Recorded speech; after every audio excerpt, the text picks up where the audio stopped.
اللہ اللہ اللہ اللہ اللہ اللہ اللہ اللہ الحمدللہ رب العالمین والصلاة والسلام علی حبیبہ محمد وآلہ وصحبہ اجمعین اعوذ باللہ من الشیطان الرجیم بسم اللہ الرحمن الرحیم۔ پچھلے 2 سالانہ اجتماعات میں ہم مسائل السلوک بیان کرتے رہے، تو ان کے پاس یہ کچھ 2-4 صفحات مل نہیں رہے، شاید ہم سے بیان ہونے میں چھوٹ گئے ہیں یا انہوں نے کیسٹ کی محکمے نے گم کر دی ہے، تو بہرحال انہیں دوہرا دیتے ہیں۔ سورہ صف، اعوذ باللہ من الشیطان الرجیم بسم اللہ الرحمن الرحیم۔ قولہ تعالی یا ایھا الذین آمنوا لم تقولون ما لا تفعلون۔ ترجمہ ہے، اے ایمان والو ایسی بات کیوں کہتے ہو جو کرتے نہیں ہو۔ سلوک کا مسئلہ اس میں بیان فرمایا گیا کہ اس میں اعمال اور کمال کے دعوی کی مذمت ہے۔ حضرت فرماتے ہیں کہ اس سے یہ ثابت ہوتا ہے کہ اگر کوئی مجاہدہ کرتا ہے، نوافل پڑھتا ہے، نفلی روزے رکھتا ہے، تلاوت کرتا ہے، 5 سپارے، 10 سپارے، 20 سپارے روز ختم قرآن کر لیتا ہے، تو اس کا دعویٰ نہ کیا جائے، اس کی مذمت کی گئی ہے۔ چونکہ معاملہ اللہ کریم کے ساتھ ہے، اسے اللہ کے ساتھ ہی رہنے دیں، بندوں کے سارے احسان نہ جتائیں کہ میں اتنی مجاہدہ کرتا ہوں، میں اتنی محنت کرتا ہوں، میں اتنے نوافل پڑھتا ہوں۔ اور دوسری بات اسی آیہ کریمہ ہے کہ اعمال اور کمال، اللہ کریم اگر کوئی کمال عطا فرمائے، اگر کوئی منازل و مراقبات عطا فرما دے، کوئی منصب عطا فرما دے، تو اللہ کا شکر تو کرے، بندوں پر نہ جتاتا پھرے کہ میرے پاس یہ کمال ہے۔ یہ دونوں چیزیں ناپسندیدہ ہیں، اللہ کی بارگاہ میں غیر مقبول ہیں۔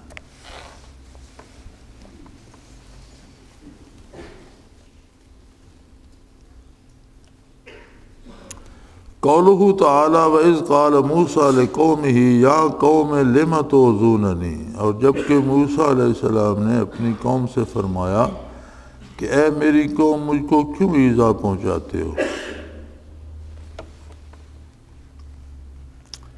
یہ عنوان دال ہے، مرشد کو ایذا دینا مستقلاً امر مذموم ہے، یعنی شیخ سے مرید کو اخذ فیض کرنا ہوتا ہے، اور اخذ فیض میں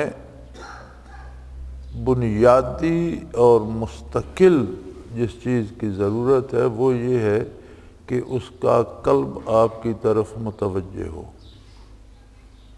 کیونکہ دل نے دل سے اخذ کرنا ہے۔ تو خدا نخواستہ کوئی ایسی بات جس سے شیخ کو ایذا ہو، جس سے اسے دکھ ہو، کوئی ایسا کام آپ کریں جسے سن کر اسے دکھ ہو، کوئی ایسی بات آپ کریں، تو بے شک وہ آپ سے کچھ نہ کہے، خاموش رہے، ضبط کر جائے، لیکن دل میں ایک بے رخی سی آ جاتی ہے، وہ برکات نصیب نہیں ہوتی۔ تو فرمایا کہ یہ عنوان دال ہے کہ مرشد کو ایذا دینا مستقلاً امر مذموم ہے، یعنی اس میں کبھی بھی کوئی اچھائی نہیں ہوتی، یہ ایسا کام ہے جس کی مذمت کی گئی ہے اور یہ نقصان دہ ہے۔ قولہ تعالی وَأُخْرَىٰ تُحِبُّونَهَا نَصْرٌ مِّنَ اللَّهِ وَفَتْحٌ قَرِیب۔ اور ایک اور بھی ہے کہ تم اس کو پسند کرتے ہو کہ اللہ کی طرف سے مدد اور جلدی فتح یابی۔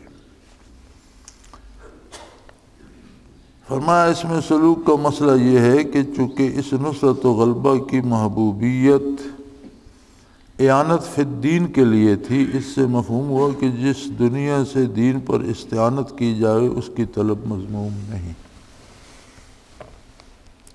یعنی یہ جو ہے نصر من اللہ و فتح قریب، اللہ کی مدد اور جلدی فتح یابی، یہ غلب دین کے لیے تھی، کسی دنیاوی مقصد یا حصول زر یا حصول اقتدار کے لیے نہیں تھی۔ تو فرماتے دنیا کا ہر وہ کام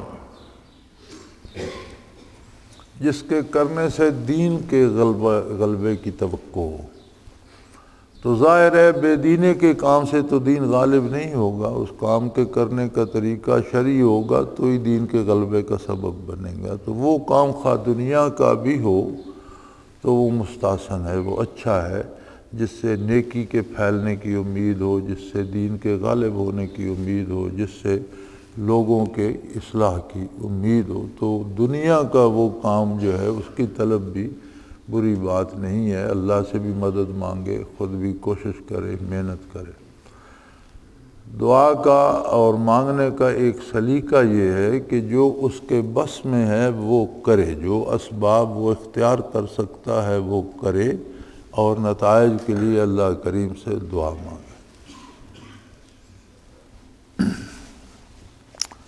سورہ صف میں یہی آیات تھیں، آگے سورہ جمعہ ہے۔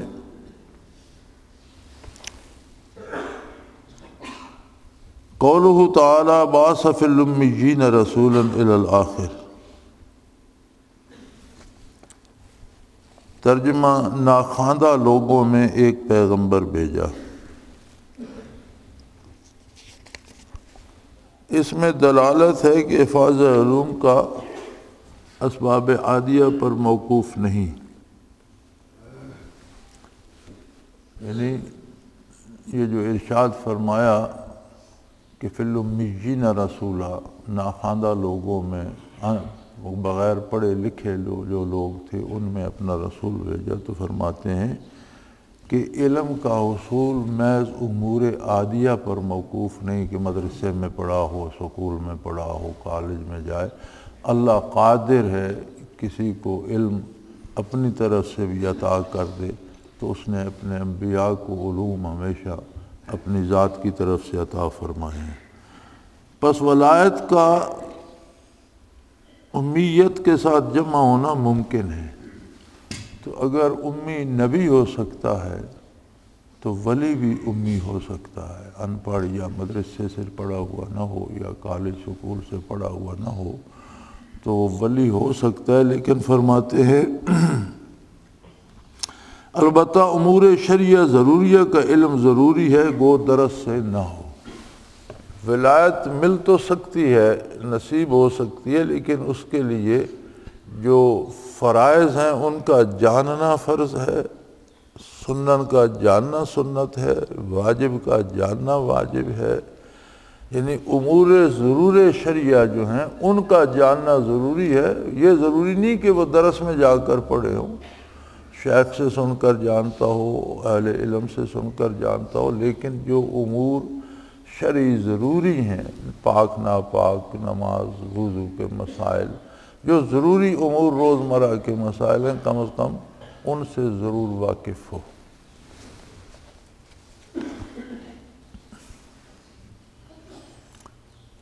قولہ تعالی وَيُزَكِّيهِمْ، اور ان کو پاک کرتے ہیں۔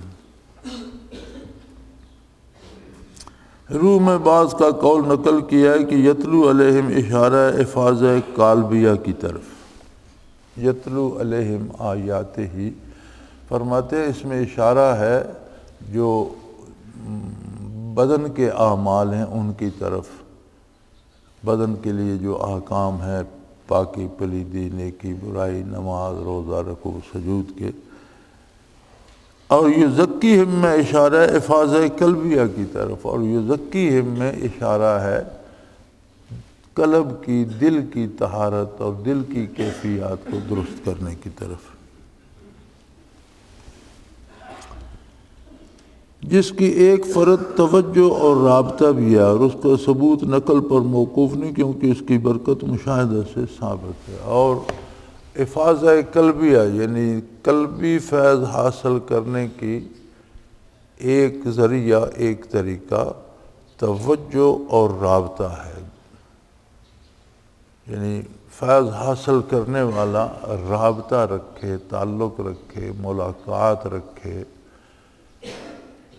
اپنی طرف سے رابطہ ٹوٹنے نہ دے، اور جس نے فیض عطا کرنا ہے یا جو شیخ ہے وہ متوجہ ہو اس کے دل کی طرف۔ اب سارے انسان ہیں، طالب بھی انسان ہے اور شیخ بھی انسان ہے، اور انسانی خصوصیات ہیں سب میں، تو ظاہر ہے جو شخص زیادہ رابطہ رکھے گا شیخ کا قلب بھی اس کی طرف زیادہ متوجہ ہوگا، اور جو برسوں میں کبھی ملے گا اسے توجہ بھی اتنی ہی نصیب ہوگی۔ تو فرماتے اس آیہ کریمہ سے یہ ثابت ہوتا ہے کہ یتلو علیہم آیاتہ ہی یہ اوصاف قالبیہ کی طرف یعنی بدنی اعمال کی طرف اشارہ کرتی ہے، وَيُزَكِّيهِمْ طہارت قلبی کی طرف اشارہ کرتی ہے، اور اس کے لیے رابطہ اور توجہ دو چیزیں جو ہے وہ اس کا سبب ہے۔ اور فرماتے ہیں توجہ اور رابطہ کے لیے کسی نقلی ثبوت کی ضرورت نہیں ہے کہ فلاں کتاب میں لکھا ہوا ہے، یہ تو مشاہدے سے ثابت ہے، ہر کوئی دیکھ رہا ہے کہ اس کا فائدہ ہوتا ہے۔ قولہ تعالی وآخرین منہم لما یلحقوا بہم، اور دوسروں کے لیے بھی انہی میں سے جو ہنوز ان میں شامل نہیں ہوئے۔ آخرین کا عطف یعلمہم کی ضمیر منصوب پر بقول بعض اشارہ ہے کہ حضور صلی اللہ علیہ وسلم کا فیض امت پر قیامت تک منقطع نہ ہوگا۔ یہ آیہ کریمہ ہے کہ کچھ ایسے ہیں جنہوں نے اللہ سے کیا ہوا اپنا وعدہ پورا کر دیا، اور کچھ باقی ہیں جن کے لیے وہ منتظر ہیں۔ آخرین منہم لما یلحقوا بہم، جو ابھی ان تک نہیں پہنچے، کچھ اللہ کی راہ میں شہید ہو گئے، کچھ دین پر عمل کرتے ہوئے جانے دے گئے، کچھ جو باقی ہیں۔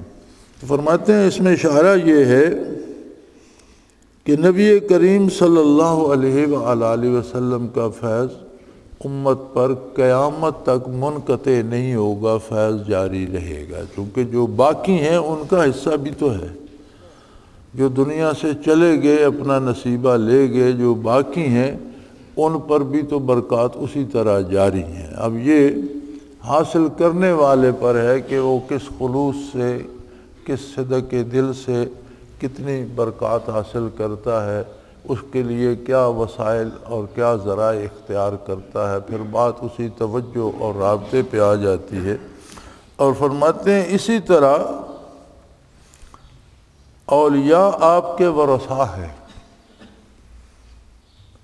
اولیاء امت کے پاس جو کچھ ہے وہ کیفیات نبی کریم صلی اللہ علیہ وسلم کی دولت بطور ورثہ ان میں منتقل ہوتی ہیں۔ انبیاء کا ورثہ مادی مول و دولت نہیں ہوتا، علم اور علم ظاہر اور علم باطن یہی نبی کی وراثت ہوتی ہے۔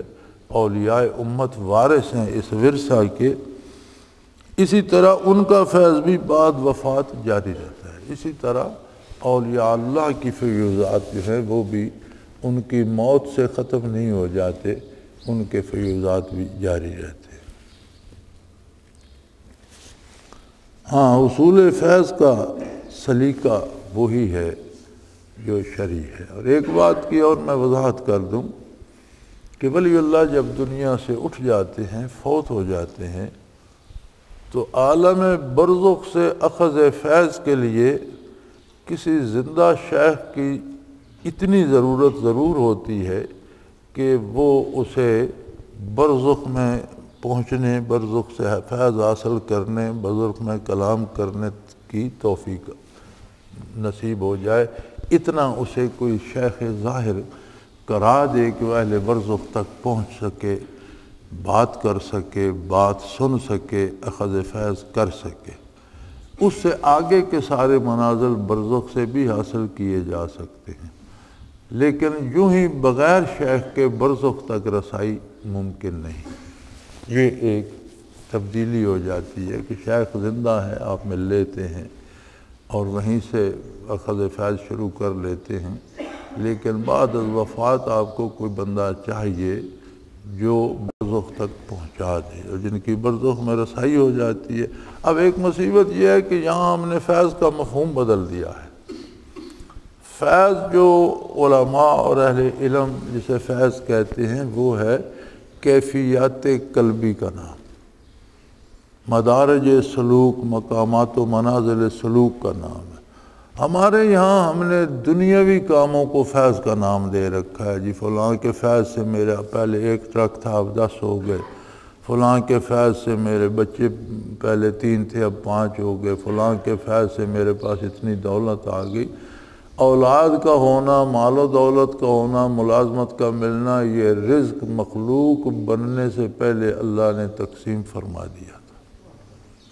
ہر ایک کو اتنا ہی ملتا ہے جتنا اس کے حصے میں، اور اتنا ہی وہ کھا پی سکتا ہے جتنا اس کے نصیبہ میں ہے۔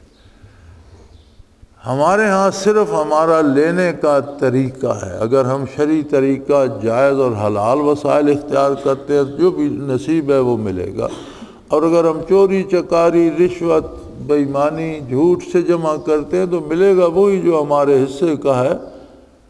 ہمارا لینے کا طریقہ غلط ہو جائے گا اور ہمارے ذمہ وہ مصیبت پڑ جائے گی، ہم اپنا حصہ کھا سکیں گے، باقی لوگوں کا چھوڑ کر مر جائیں گے۔ تو یہ دنیا کا رزق یا دنیا کے امور یہ فیض نہیں ہے۔ یہاں بڑی عجیب بات ہے، جس کسی کو جنات پکڑ لیں تو وہ مجھے بھی خط میں لکھتے ہیں مجھے روحانی تکلیف ہے۔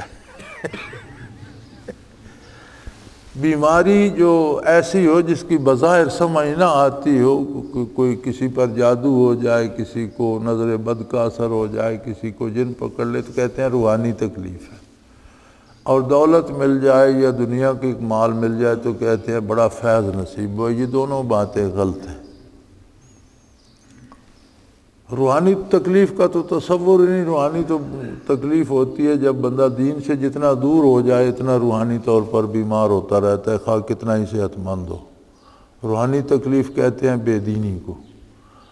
اور فیض سے مراد ہوتا ہے وہ برکات، وہ کیفیات، وہ منازل سلوک جو سالک کے قلب کو شیخ کی توجہ سے نصیب ہوتے ہیں۔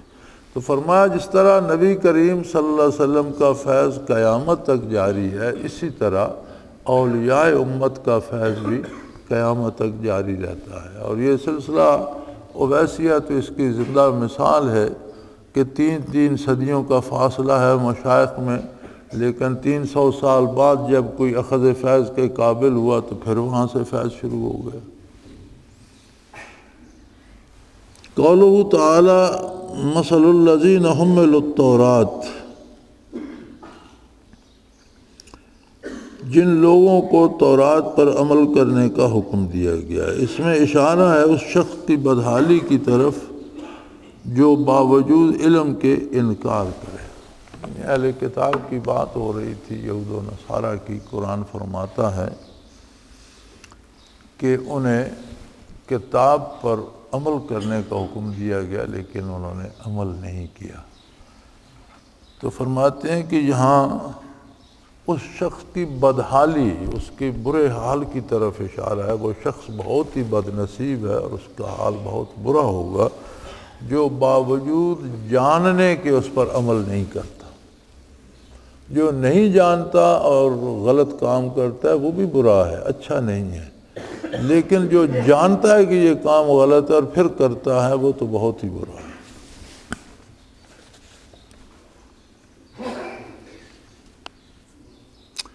قولہ تعالی قل یا ایھا الذین ہادوا ان زعمتم انکم اولیاء للہ من دون الناس فتمنوا الموت، آپ فرما دیجئے کہ اے یہودیو اگر تمہارا یہ دعویٰ ہے کہ تم بلا شرکت غیر اللہ کے مقبول ہو تو تم موت کی تمنا کرو۔ فرماتے ہیں اس میں دلالت ہے کہ علامات ولایت سے موت کی تمنا ہے، اگرچہ عقلاً سے، اور اس میں مدعی حال کے امتحان پر بھی دلالت ہے۔ فرماتے ہیں یہودیوں سے فرمایا گیا کہ اگر تمہارا یہ دعویٰ ہے کہ تم اللہ کے بڑے محبوب اور پسندیدہ لوگ ہو تو پھر موت کی تمنا کرو،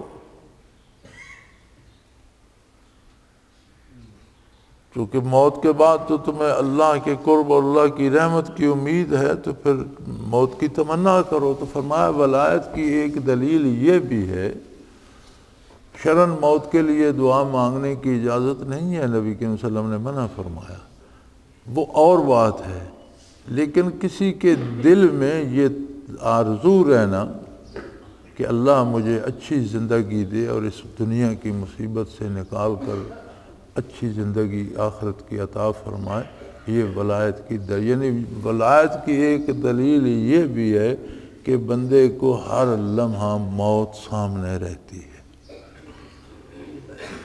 بستہ دنیا میں ہے لیکن اس کا دل آخرت میں ہوتا ہے، اور یہی سبب بنتا ہے کاموں کو شرعی طریقے پر کرنے کا، ان کے اخروی نتائج کے مد نظر اعمال کو کرنے کا سبب یہی بنتا ہے جب موت کی حضوری نصیب ہو۔ فرماتے ہیں خواہ عقلاً صحیح، خواہ عقلاً ہی جانتا ہو کہ مجھے مرنا ہے اور موت کے بعد زندگی ہے، تو موت کے ڈر کی بجائے موت کی تمنا ہوتی ہے کہ اللہ کریم خیریت سے یہ مرحلہ گزاریں اور وہ بہتر زندگی ہے اللہ مجھے عطا کرے۔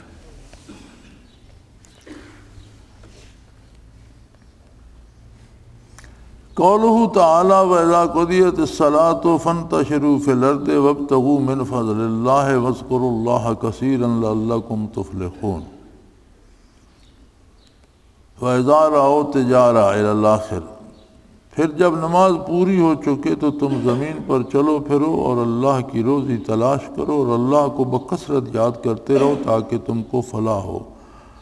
اور وہ لوگ جب کسی تجارت یا مشغول کی چیز کو دیکھتے ہیں، فرماتے ہیں اس میں دلالت ہے کہ احیاناً بعض مباحات میں مشغول ہونا بھی مصلحت دینیہ مثل نشاط للعبادہ وغیرہ کے مطلوب ہے، بشرطے کہ دین پر اس کو ترجیح نہ دی جائے۔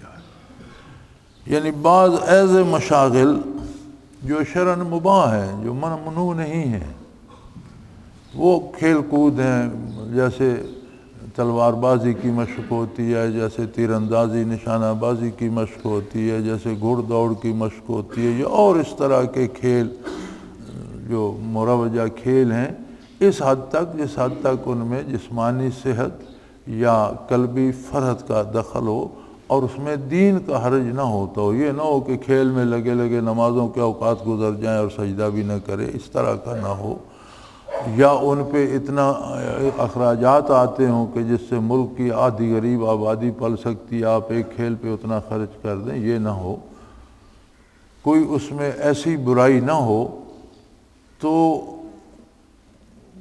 طبیعت کو فرحت لانے کے لیے، خوش رکھنے کے لیے کھیلوں کی اجازت ہے۔ ایسے امور کی مباحات جو شرعاً ممنوع نہ ہوں، ان میں کوئی ایسا کام نہ کیا جائے جو شرعاً ممنوع ہے، تو اس کی اجازت ہے، اور وہ عبادات پر قوت حاصل کرنے کا ایک ذریعہ بھی ہے۔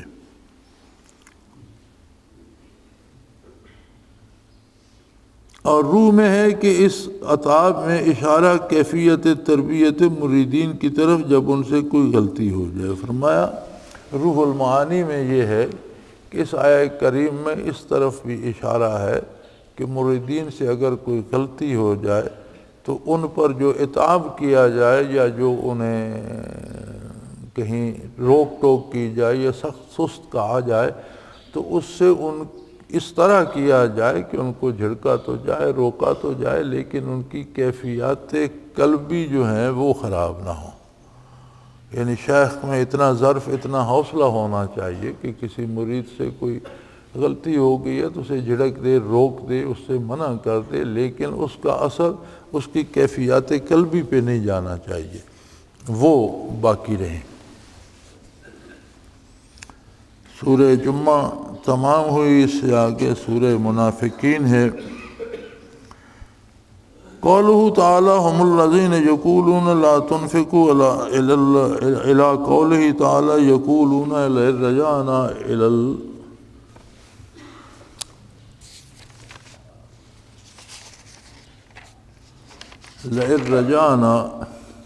الى الاخر۔ ترجمہ، وہ لوگ جو کہتے ہیں کہ جو لوگ رسول اللہ کے پاس ہیں ان پر کچھ خرچ کرو، اور اللہ کے قول یقولون لرجعنا تک اس میں مال و جہ کی بنا پر اہل اللہ سے استحقار کی مذمت ہے۔ ابن ابی نے کہا تھا کہ مسلمانوں پر کچھ خرچ مت کرو، اور جب ہم مدینہ واپس جائیں گے تو یخرجن العز منها الاذل، تو معزز لوگ جو ہیں وہ ان کم عزت والے لوگوں کو نکال دیں گے۔ وہ پورا ایک واقعہ ہے۔ تو اس آیہ کریمہ کی طرف اشارہ کر کے فرما رہے ہیں کہ اگر اللہ کسی کو مال و دولت دے دے یا عہدہ دے دے یا مرتبہ دے دے تو وہ اہل اللہ کی عزت و عظمت میں کمی نہ کرے، ان کی تحقیر نہ کرے، اس کی مذمت کی گئی ہے۔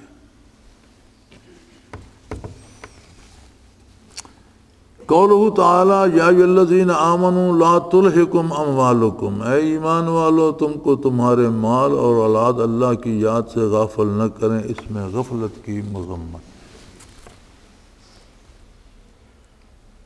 مومنین کو خطاب کر کے ارشاد فرمایا گیا کہ مال و دولت، کاروبار، ملازمت، عہدے اور اولاد، یہ ایسے امور ہیں جو بہت مصروف کر دیتے ہیں۔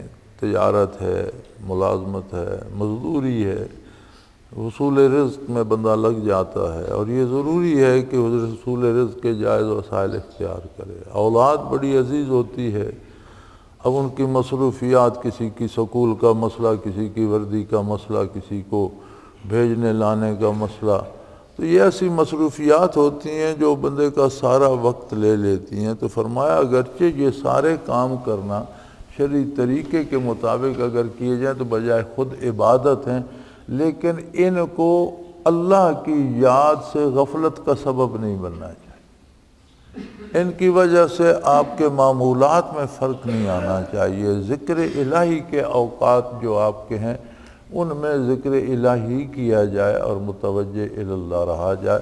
فرماتے ہیں غفلت کی مذمت ہے۔ اور قرآن کریم میں دوسری جگہ بھی ارشاد ہے وَلَا تَكُن مِّنَ الْغَافِلِينَ، غافلوں میں سے مت ہونا۔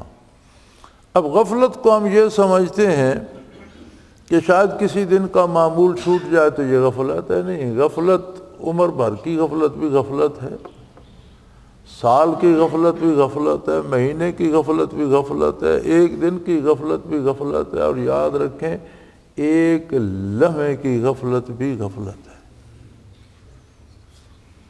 ایک پل بھر کی غفلت بھی غفلت ہے۔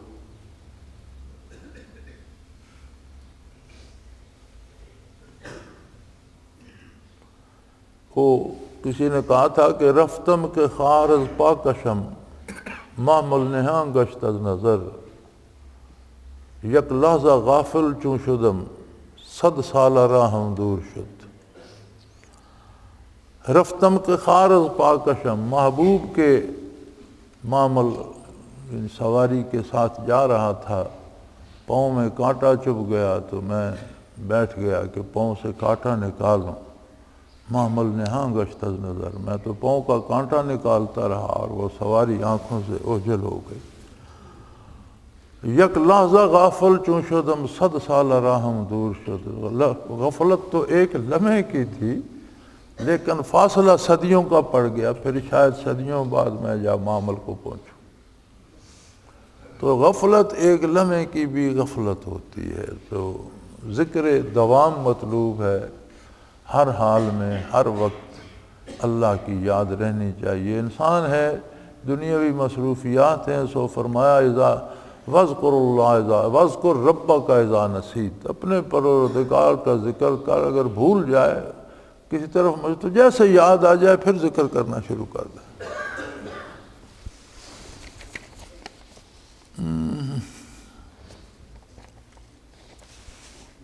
سورہ منافقین تمام ہوئی. اب اس کے آگے سورہ تغابن ہے. قولہ تعالی ومن یؤمن باللہ یہد قلبہ. ترجمہ جو شخص اللہ پر ایمان رکھتا ہے اللہ اس کے قلب کو راہ دکھلا دیتا ہے. اس میں اہل حال کا حال ایسے احوال میں اثبات ہے.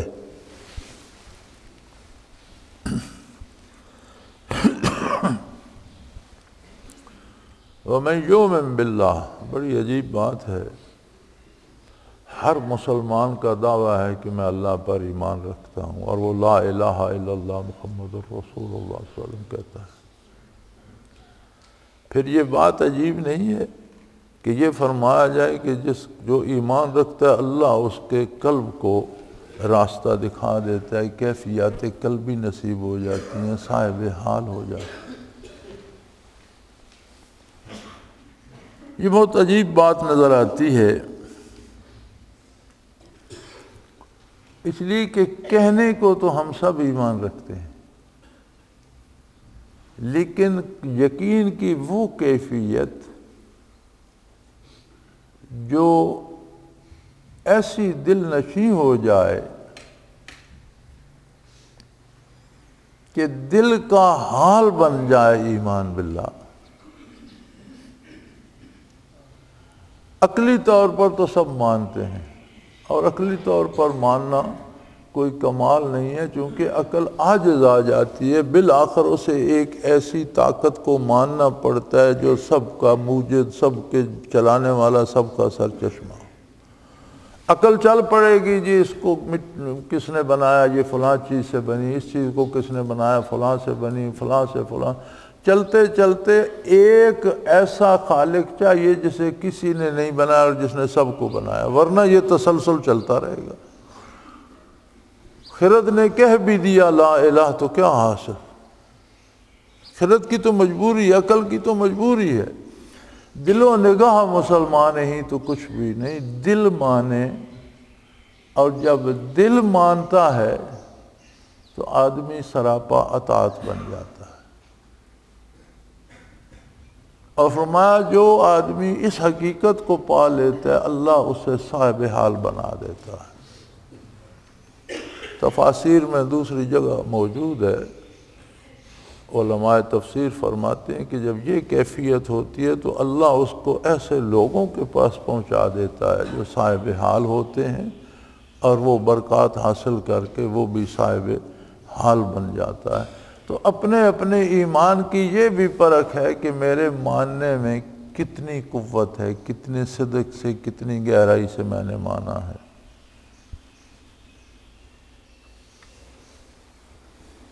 قولہ تعالی فاتقوا اللہ ما استطعتم. تو جہاں تک تم سے ہو سکے اللہ سے ڈرتے رہو.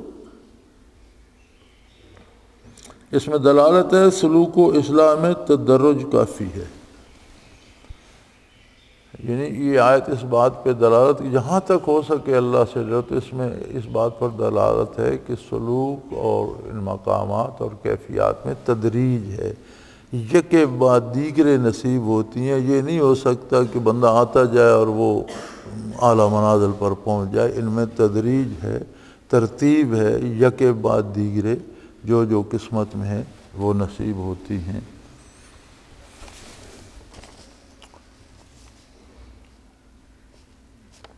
سورہ تغابن تمام ہوئی، اور یہ ان کے اس کے مطابق صف، الجمہ، المنافقون اور تغابن یہ 4 صورتیں تھیں جن کا بیان رہ گیا. الحمدللہ یہ مکمل ہو گیا. پتہ نہیں میں نے چھوڑ دیا تھا، مجھ سے غلطی ہوئی، یا ان سے کیسٹ ضائع ہو گئی، وہ انہوں نے میرے سر ڈال دی. بہرحال اللہ کا شکر ہے یہ چھپ جائے گی، مکمل ہو جائے گی. اب تھوڑی سی اپنی بات کر لیں، 5-7 منٹ 10 منٹ. الحمدللہ رب العالمین والصلاة والسلام علی حبیبہ محمد وآلہ وصحبہ اجمعین. اعوذ باللہ من الشیطان الرجیم. بسم اللہ الرحمن الرحیم. انما الاعمال بالنیات او کما قال رسول اللہ صلی اللہ علیہ وآلہ وسلم. حضور اکرم صلی اللہ علیہ وآلہ وسلم کا ارشاد عالی ہے کہ اعمال کا دار و مدار نیتوں پر ہوتا ہے، ارادوں پر ہوتا ہے۔ عمل بظاہر کچھ بھی ہو، نیت اور ارادہ ایک قلبی کیفیت کا نام ہے۔ نیت نام ہی قلبی کیفیت کا ہے۔ اب جو ہم نماز میں نیت کرتے ہیں نا، تو علماء فقہ اس کو بدعت کہتے ہیں۔ یہ جو 4 رکعت نماز فرض ظہر کے، 3 رکعت نماز وتر، چونکہ یہ نماز کا اگر حصہ ہوتی تو جس طرح باقی نماز قرآن کریم پہ اور سورہ فاتحہ اور قرآنی آیات پہ یا تسبیحات پہ ہے، تو یہ بھی اسی طرح عربی میں ہوتی۔ اب یہ اردو والا اردو میں کرتا ہے، پنجابی والا پنجابی میں، عربی والا عربی میں، پشتو والا پشتو میں، تو پتہ چلتا ہے کہ یہ نماز کا حصہ یا کوئی شرعی قاعدہ نہیں ہے، اور یہ ایجاد بندہ ہے۔ لیکن پھر علماء یہ رعایت دیتے ہیں کہ لوگوں کا حال یہ ہو گیا ہے کہ اگر وہ منہ سے نہ دہرائیں کہ میں ظہر کے 4 فرض پڑھ رہا ہوں، اور دل میں ارادہ تو ہے، وقت ہے ظہر کا، تو ظہر کے لیے بندہ اٹھتا ہے تو ارادہ تو ہو گیا دل میں، لیکن یہ نیت کرتے ہیں تو انہیں یاد نہیں رہتا 3 پڑھی ہیں یہ 4 پڑھی ہیں۔ تو اگر یہ زبانی دہرانا چھوڑ دیں گے تو انہیں تو پتہ ہی نہیں ہوگا میں نے کتنا پڑھا ہے، کیا پڑھا ہے اور کیا پڑھنا ہے۔ تو اس کے لیے اس کی اجازت دیتے ہیں کہ یہ زبانی دہرا لی جائے، کہ بندہ بھول ہی نہ جائے کہ رکعتیں 4 پڑھنی تھیں، 3 پڑھنی تھی، 2 پڑھنی تھی، 1 پڑھی ہے یا 2 پڑھی ہیں۔ تو اس کے لیے علماء اجازت دیتے ہیں۔ یہ صلاۃ کا حصہ نہیں ہے، کہ نیت کہتے ہیں اس کیفیت کو جو آپ کے دل میں ہو۔ اب دل میں ایک کیفیت ہے کہ یار مجھے مراقبات ہو جاتے یا مجھ سے ایک کرامت صادر ہو جاتی نا، تو یہ لوگ میرے قدموں پہ گر جاتے اور مجھے پیسے بھی دیتے اور مجھے مٹھیاں بھی بھرتے اور مجھے میری خوشامد بھی کرتے۔ تو بظاہر وہ بندہ اللہ اللہ کر رہا ہے یا تلاوت کر رہا ہے یا چلہ کشی کر رہا ہے، روزہ بھی رکھ رہا ہے اور ذکر بھی کر رہا ہے اور سارے کام جائز کر رہا ہے اور کیفیت حاصل کرنا چاہتا ہے۔ حضور نے فرمایا نتیجہ اس کے مطابق ہوگا جو اس کے دل میں ارادہ ہے۔ وہ جرم بن جائے گا کہ تم نے اس بات کو، یہ عظمت الہی کے لیے تھا، تم نے اپنی بڑائی کے لیے استعمال کرنا چاہا۔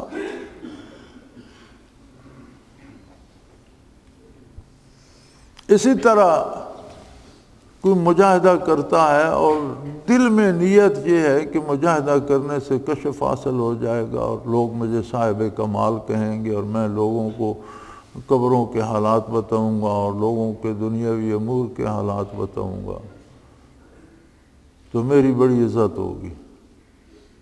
تو ارشاد عالی یہ ہے، حضور اکرم صلی اللہ علیہ وسلم نے فرمایا کہ نتیجہ اس کی نیت پہ نکلے گا۔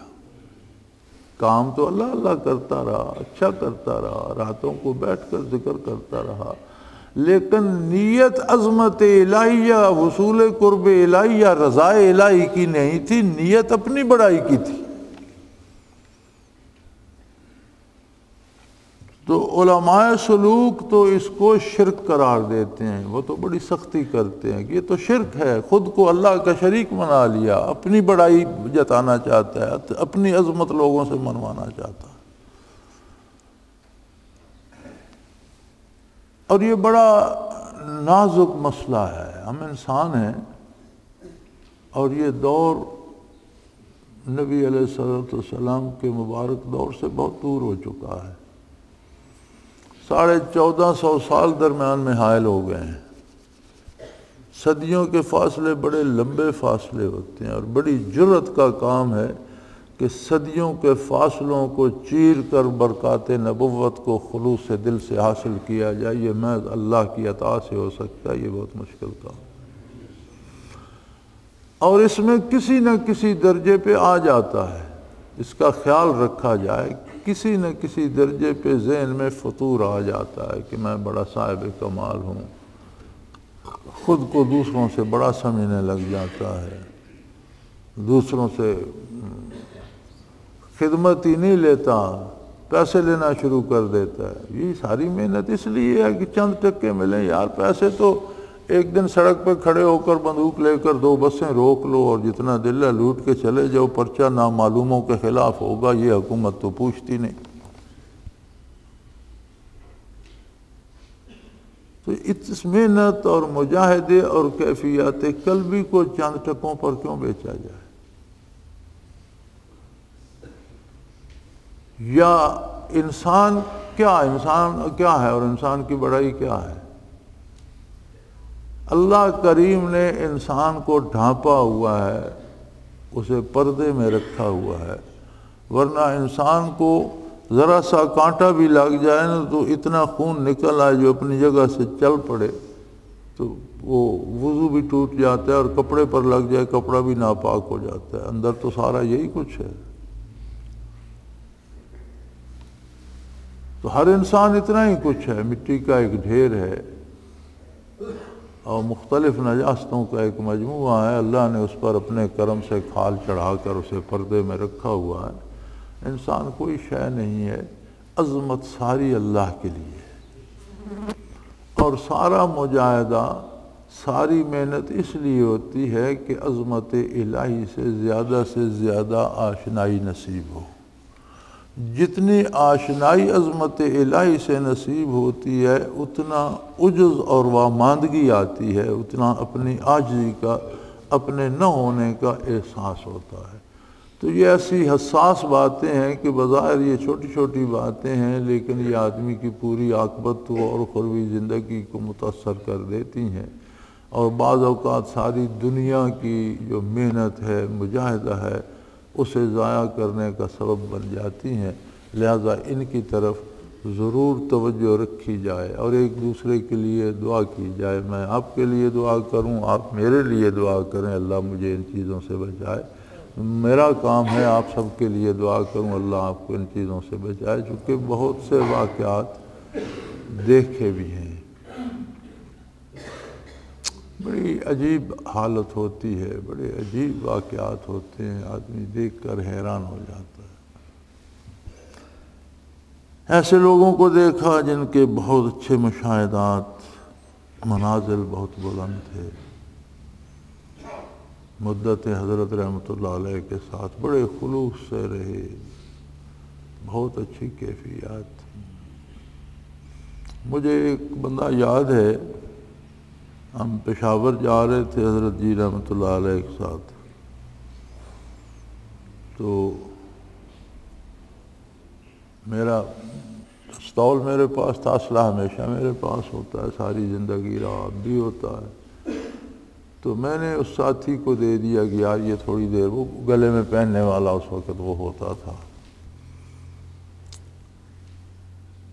تو ایک جگہ نماز کا وقت ہو گیا، سڑک کے کنارے ایک مسجد تھی، حضرت نے فرمایا گاڑی روکو، نماز کا وقت ہے، یہ مسجد سڑک کے ساتھ ہے، یہاں نماز پڑھنے۔ وہاں ہم لوگوں نے نماز پڑھی۔ نماز سے فارغ گاڑی کی طرف آ رہے تھے تو وہ بندہ حضرت جی سے کہنے لگا کہ حضرت کمال ہے، میں نے دیکھا کہ فرشتے نے میری نماز کا ثواب باقی ساتھیوں کی نماز سے زیادہ لکھا ہے، تو میں نے ایسا کیا کیا ہے کہ میرا ثواب زیادہ لکھا گیا؟ تو حضرت نے دیکھا تو اس نے گلے میں وہ پستول پہنی ہوئی تھی، تو حضرت نے فرمایا تم نے مسلح ہو کر پڑھی ہے، اور یہ بھی سنت ہے، تو باقیوں کی نسبت تمہاری نماز میں ایک سنت زیادہ تھی کہ نبی کریم صلی اللہ علیہ وسلم نے بھی غزوات میں اسلحہ سمیت نماز ادا فرمائی ہے، تو یہ جو زائد سنت تھی اس کا ثواب تمہارا زیادہ لکھا گیا۔ یہ عالم مشاہدات کا بھی تھا۔ پھر میں نے اس بندے کو دیکھا، مرکز سے الگ ہو گیا، پھر وہ ماں و شماع کے لیے مشاہدے، جی میں تمہیں دیکھ کر بتاتا ہوں، یہ کام کرو تمہیں اتنے پیسے ملیں گے، وہ کام کرو تمہارا کام حل ہو جائے گا، مجھے اس میں سے کتنے دو گے؟ کہاں سے بات چلی کہاں پہنچی۔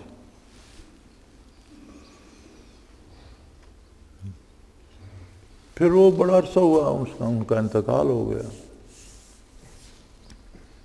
ویسے ہی مجھے ایک دن خیال آیا کہ یار بڑا عرصہ رفاقت رہی تھی، تو اب تو دنیا سے چلے گئے، تو دیکھیں کیا کر رہے ہیں۔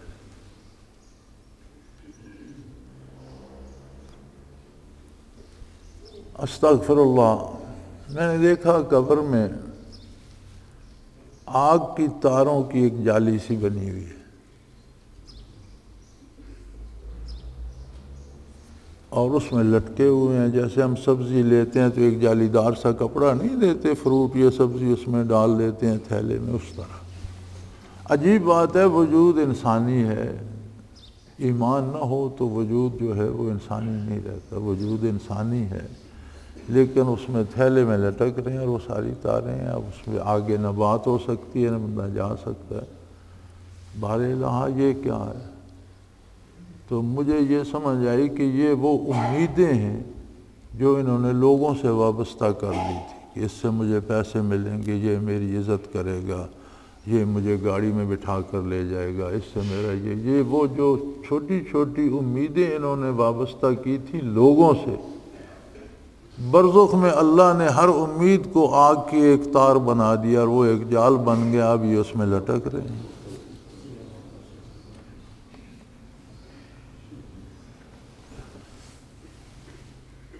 یہ انجام ہوتا ہے نیت اور دلی ارادے کے بدلنے کا۔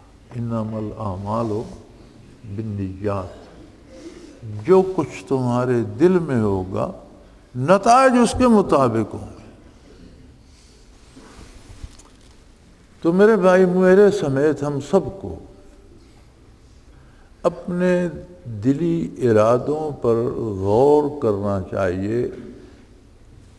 دل کی اتھاہ گہرائی میں صرف ایک بات ہونی چاہیے کہ میرا پروردگار، میرا نبی مجھ سے راضی ہو، مجھے اللہ کی رضا مندی نصیب ہو، اور میں اس کے غضب سے بچ جاؤں، وہ مجھ سے ناراض نہ ہو۔